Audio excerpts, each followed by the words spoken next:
Assalamualaikum dan selamat sejahtera. Jadi seterusnya kita akan lihat berkenaan dengan configuration di dalam frame relay.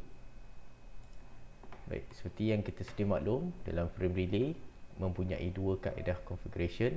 Yang pertama adalah secara static frame relay mapping, dan yang kedua adalah dynamic. Static ni juga disebut sebagai manual configuration untuk frame relay, yang mana kita akan mappingkan di antara IP address dan juga DLCI number.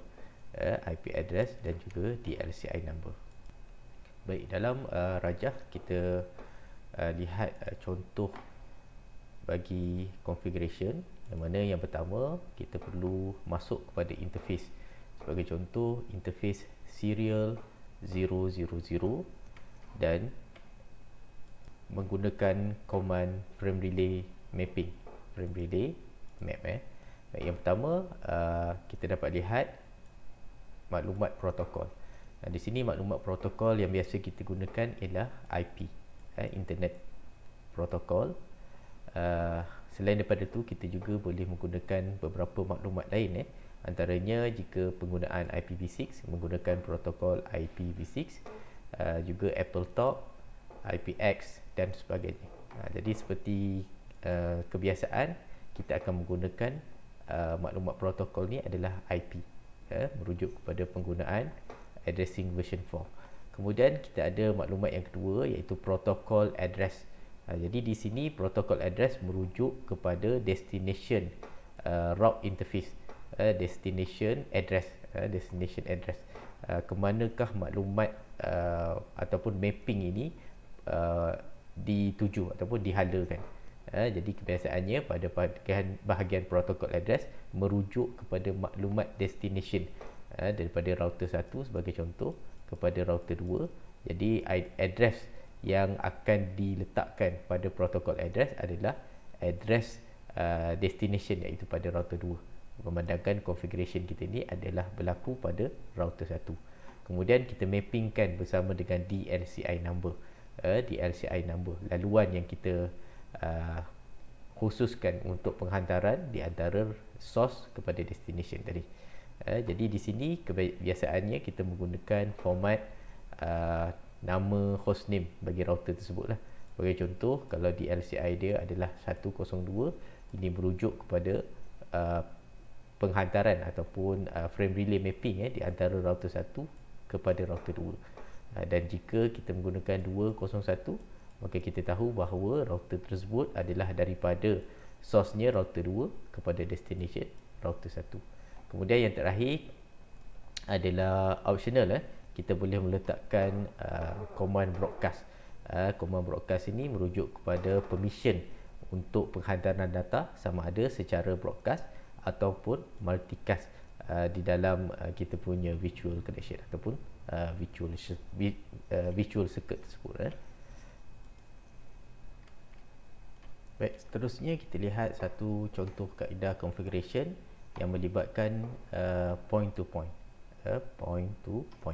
Baik, yang pertama sekali, kalau kita lihat configuration yang berada pada router 1, kita masuk pada serial interface. Seperti yang saya maklumkan di sini, proses semua encapsulation di dalam WAN itu sendiri berlaku pada connection di antara router kepada router. Jadi di sini dia menggunakan serial connection. Jadi kita masuk kepada interface serial, iaitu global connection yang menghubungkan di antara satu router kepada router yang lain, dan kita ubah dulu encapsulation type daripada default encapsulation, iaitu HDLC, kepada encapsulation frame relay. Ini penting. Jadi jika proses ini tidak kita lakukan, maka proses-proses yang selanjutnya tadi akan fail. Baik, selepas selesai, jadi kita boleh no shut connection tersebut bagi mengaktifkan laluan di antara router 1 dengan frame relay switch. Kemudian kita masuk pada bahagian sub interface menggunakan command interface serial 000.102. 102 merujuk kepada DLCI number, yang mana ia merujuk pada laluan di antara router 1 kepada router 2. Router 1 kepada router 2. Kemudian kita tambah maklumat point to point, merujuk kepada penggunaan kaedah frame relay secara point to point. Kemudian kita masukkan IP address 10.11.1 dan subnet mask, dan akhir sekali kita menggunakan command frame relay interface DLCI 102. Jadi perlu diingat bahawa maklumat sub interface pada bahagian awal tadi perlulah sama dengan maklumat interface pada DLCI. Begitu juga dengan kaedah yang berikutnya, menggunakan sub interface yang kedua, iaitu 000.103. Kemudian kita masukkan arahan point to point. Di sini selepas itu kita masukkan address seperti biasa dan kita aktifkan frame relay point to point menggunakan command frame relay interface DLCI 103. Baik, setiap daripada proses sub interface untuk point to point ni perlu diaktifkan dengan menggunakan command no shutdown. Lepas ini kita perlu masukkan no shutdown ataupun no shut. Baik, ini adalah salah satu contoh yang kita configure untuk router yang pertama. Jadi buat perkara yang sama untuk router yang seterusnya, iaitu router 2 dan router 3. Kaedah yang sama, cuma perbezaan mungkin daripada DLCI number dan IP address lah. Baik. Kemudian ini adalah contoh kedua yang digunakan untuk configure di antara point to multi-point. Sebelum ni tadi kita lihat bagaimana configuration frame relay menggunakan kaedah point to point. Jadi ini adalah point to multi-point. Ini bermaksud daripada satu router ni berupaya untuk connect secara multi-point kepada router ataupun kepada connection yang lain lah. Seterusnya kita lihat penggunaan point to multi-point. Yang pertama, seperti kebiasaan, kita akan masukkan serial interface terlebih dahulu. Jadi dalam kes ini kita menggunakan router 1, interface 010, iaitu interface 010. Kemudian kita aktifkan laluan tersebut dengan frame relay menggunakan command encapsulation frame relay dan masukkan address serial seperti yang kita dapat perhatikan pada topologi tadi, iaitu 10.11.1 bersama dengan subnet mask /30. Kemudian pada bahagian yang seterusnya kita set up frame relay mapping IP bersama dengan destination path tadi.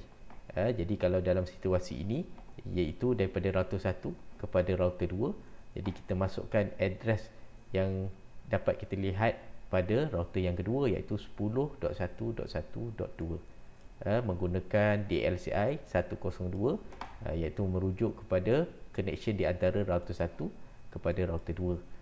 Ditambah pula dengan command broadcast bagi membolehkan proses penghantaran data secara broadcast ataupun secara multicast itu berlaku. Kemudian kita lakukan proses yang sama untuk connection di antara router 1 kepada router 3, menggunakan command frame relay map IP, masukkan destination address iaitu yang berada pada router 3 10.1.1.3 bersama dengan DLCI number iaitu 103, merujuk kepada connection di antara router 1 dan router 3, dan akhir sekali penggunaan command broadcast. Baik, jadi bagi aktifkan kesemua maklumat address tadi, kita menggunakan command ataupun arahan no shutdown.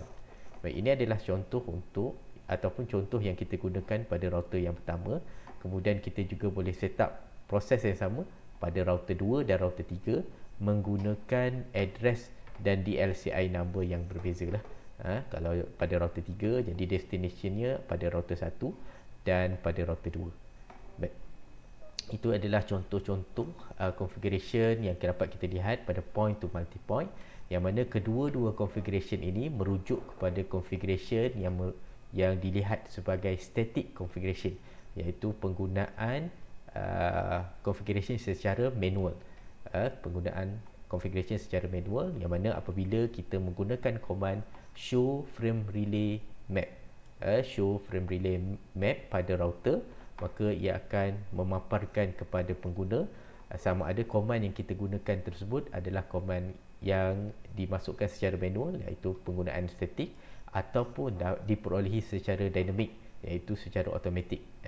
Jadi pada kali ini kita hanya memfokuskan kepada statik, dan pada lab ataupun contoh lab yang akan datang, saya akan cuba masukkan bagaimana proses frame relay secara automatik ataupun secara dinamik itu berlaku dengan menggunakan kaedah inverse ARP. Inverse ARP. Okey, jadi hari ini kita nak lihat sedikit demonstration bagaimana kita nak configure static dan dynamic mapping di dalam frame relay. Jadi kali ini mungkin saya akan gunakan kaedah point to multi point sebagai contoh. Jadi untuk connection ni kita menggunakan dua PC bersama dengan router, dan juga kita ada frame relay switch di bahagian tengah. Jadi pada bahagian ini frame relay switch kita menggunakan cloud dalam bentuk cloud. Kemudian antara perkara awal yang perlu kita lakukan dengan masukkan serial connection serial port pada router. Dalam rajah ini adalah router 0 dan router 3. Okey, kita akan masuk pada router 0 terlebih dahulu. Masukkan serial connection, kemudian on semula, kemudian melakukan proses yang sama pada router 3, off dulu, kemudian kita masukkan serial, kemudian kita akan cuba untuk connect di antara setiap daripada connection menggunakan serial connection pada router kepada frame relay switch. Jadi di sini kita menggunakan connection DCE pada frame relay switch, kemudian DTE pada router seperti yang telah saya maklumkan pada slide yang lepas. Baik, kemudian kita menggunakan crossover cable pada connection di antara router dengan PC tadi.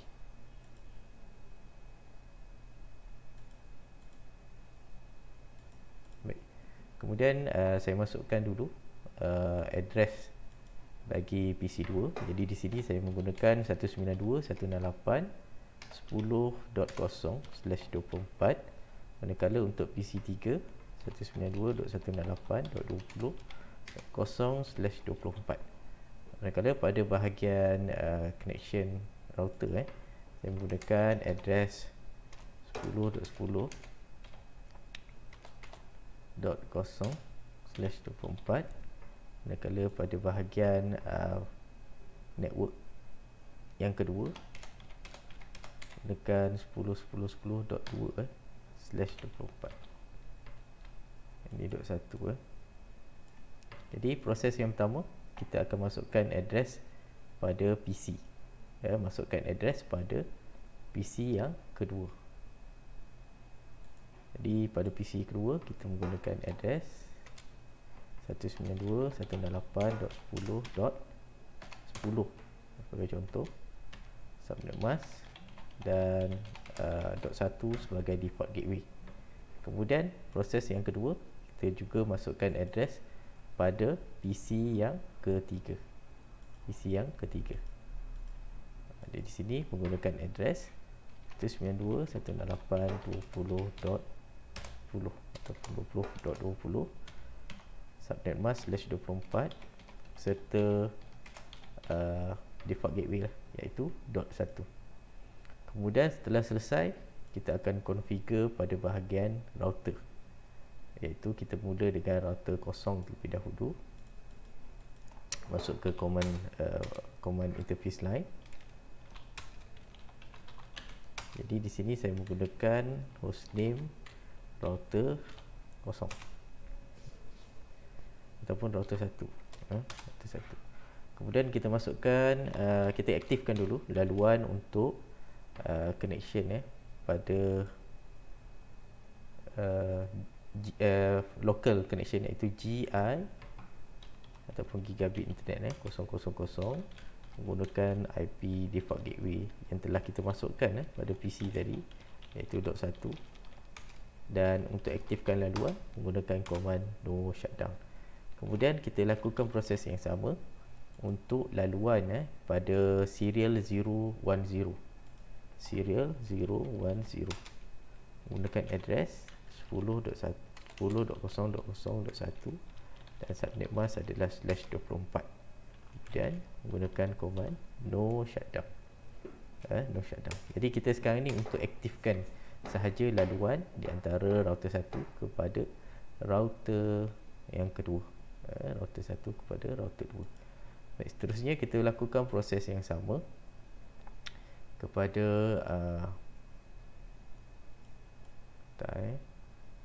okey, kita lakukan proses yang sama kepada router yang ketiga ataupun selepas ni mungkin kita assign dia sebagai router yang kedua.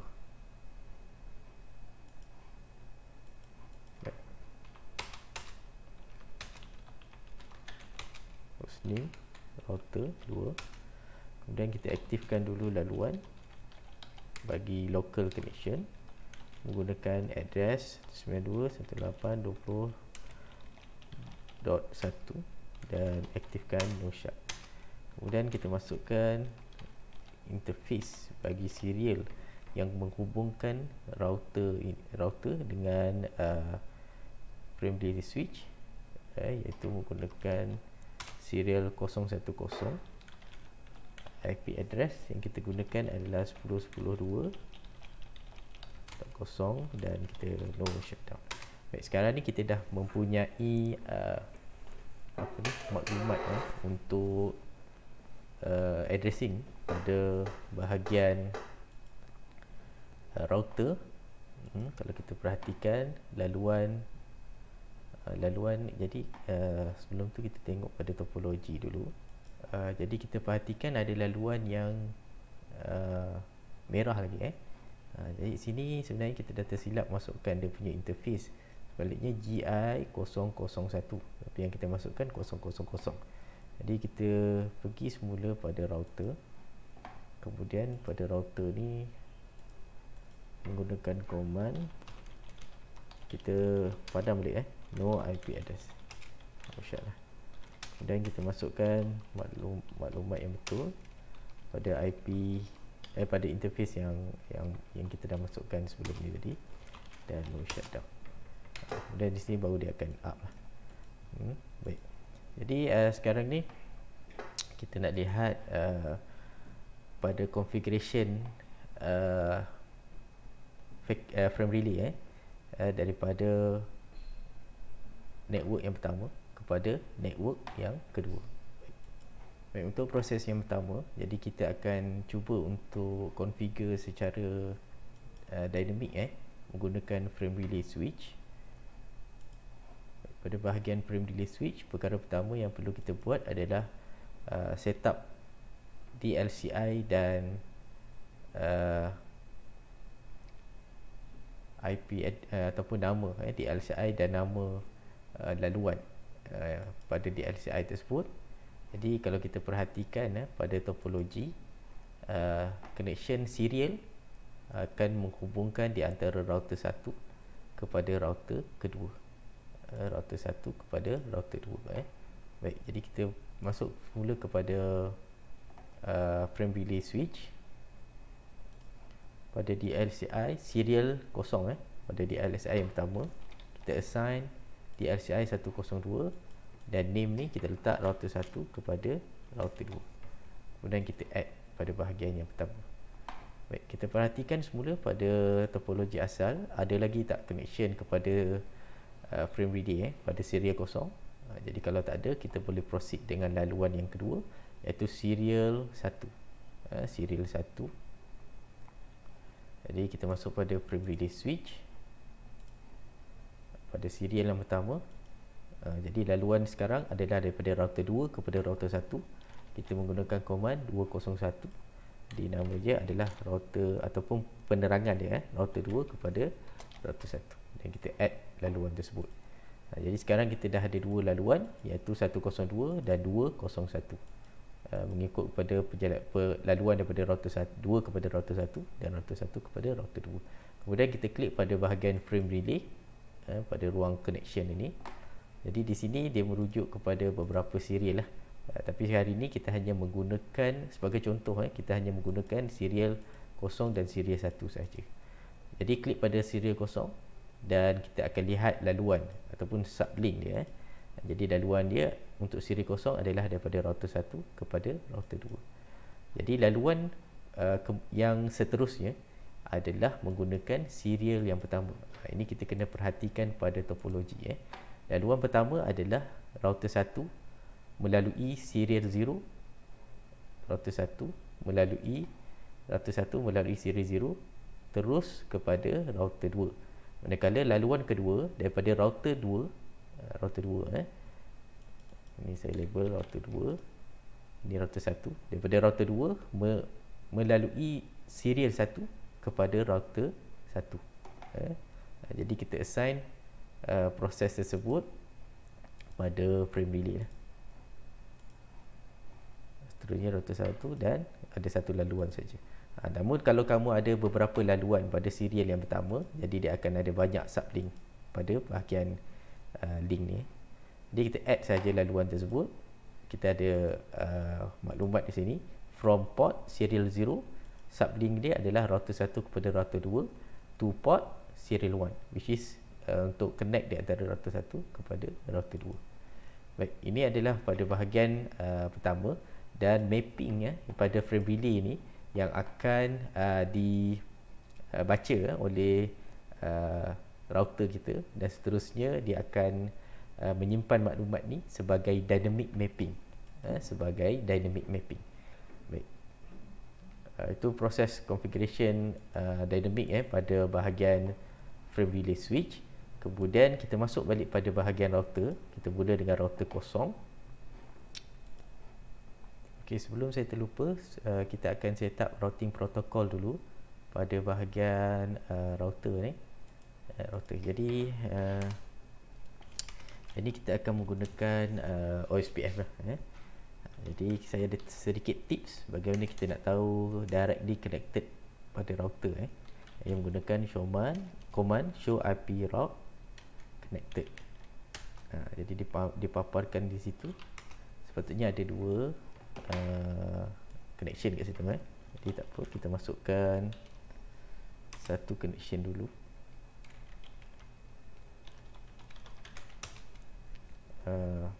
Router OSPF 10, dan kita masukkan network 192.168.10.0 sama wildcard mask dan area 0. Baik. Dan untuk yang kedua, kita masukkan maklumat network bagi serial tadi, itu 10.0.0.0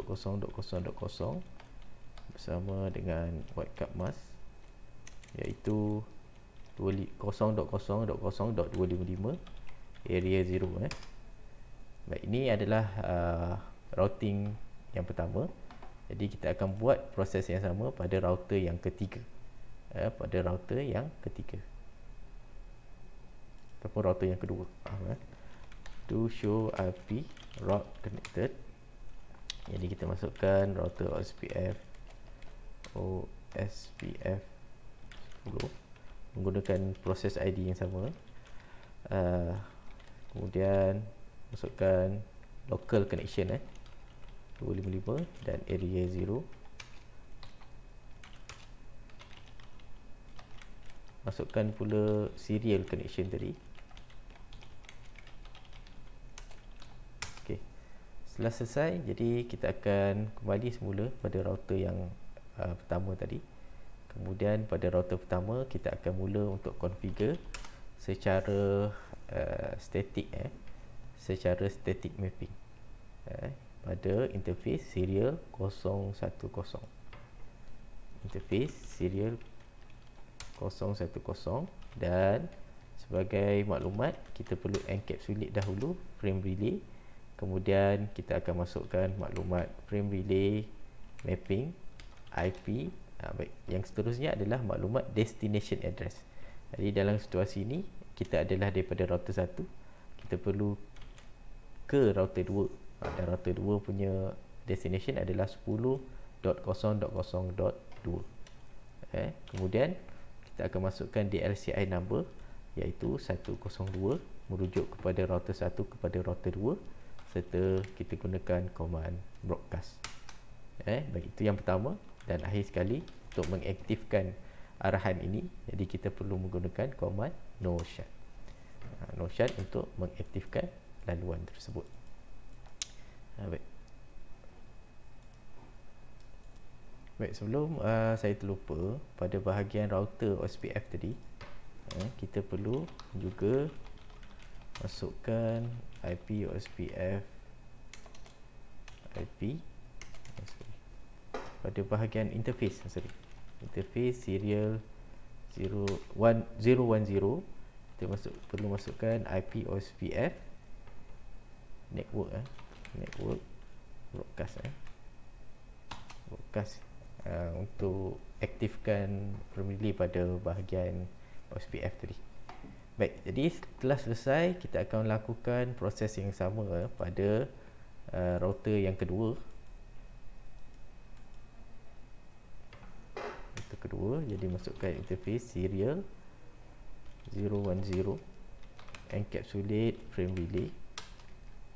Di sini kita masukkan OSPF network broadcast, kemudian kita masukkan frame relay mapping IP destination address iaitu 10 iaitu IP pada router 1, kemudian masukkan DLCI number iaitu 201 dan command broadcast. Baik, dan akhir sekali kita no shutdown bagi mengaktifkan laluan di antara router 1 dan router yang kedua. Baik, setelah selesai, jadi kita akan uji dulu router sama ada telah menerima OSPF ataupun belum dengan menggunakan command show IP route. Jadi dapat kita perhatikan pada show IP route, yang pertama kita ada connected dan local connection, yang mana kedua-duanya adalah directly connected dengan router, dan remote network kita adalah menggunakan OSPF yang dapat kita lihat pada bahagian bawah sekali. Kemudian kita menggunakan command show frame relay map untuk melihat kepada frame relay kita.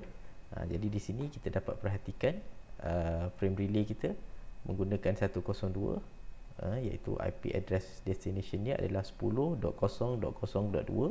dan di sini dalam kaedah penggunaan static route static frame relay static mapping frame relay, seperti yang telah kita buat pada awal-awal tadi. Begitu juga kita cek ataupun kita periksa pada router yang kedua. Gunakan command show IP route untuk melihat konfigurasi routing remote network kita, iaitu pada bahagian OSPF. Jadi sini ada OSPF dan directly connected network. Kemudian kita akan juga menggunakan command show frame relay map. Selain daripada itu kita ada LMI dan PVC. Kita tengok map. Jadi di sini juga menggunakan static sebagai static mapping. Baik. Jadi seterusnya kita akan cuba untuk ping di antara PC yang pertama, PC 2 kepada PC yang ketiga menggunakan command ping. Jadi saya akan masuk pada PC yang kedua.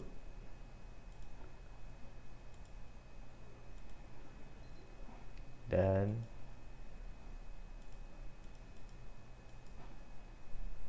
sebentar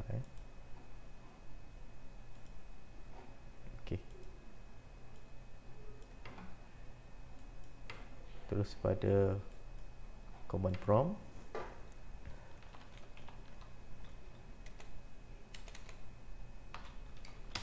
Di sini menggunakan 10.10.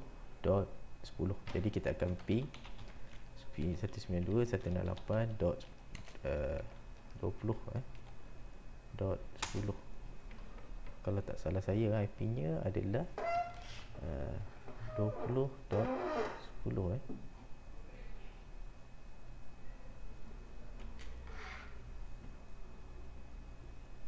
atau 20.20. Nanti saya semak semula. Okey, jadi sebenarnya IP-nya adalah 20.20 bukan .10 baik. Jadi kita dapat lihat connection di antara PC2 dengan PC3 boleh connect di antara satu sama lain menggunakan kaedah yang kita dapat lihat tadilah, iaitu penggunaan frame relay. Sebentar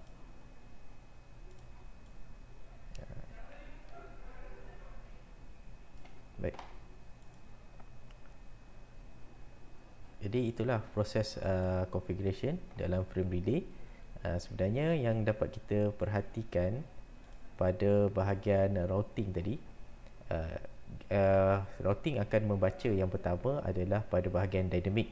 Namun disebabkan kita configure static dulu, jadi dan static selepas itu kita configure OSPF, jadi dia akan assign sebagai static lah. Tetapi untuk dynamic, kebiasaannya dia akan membaca daripada frame relay switch yang telah kita mappingkan tadi pada bahagian ni.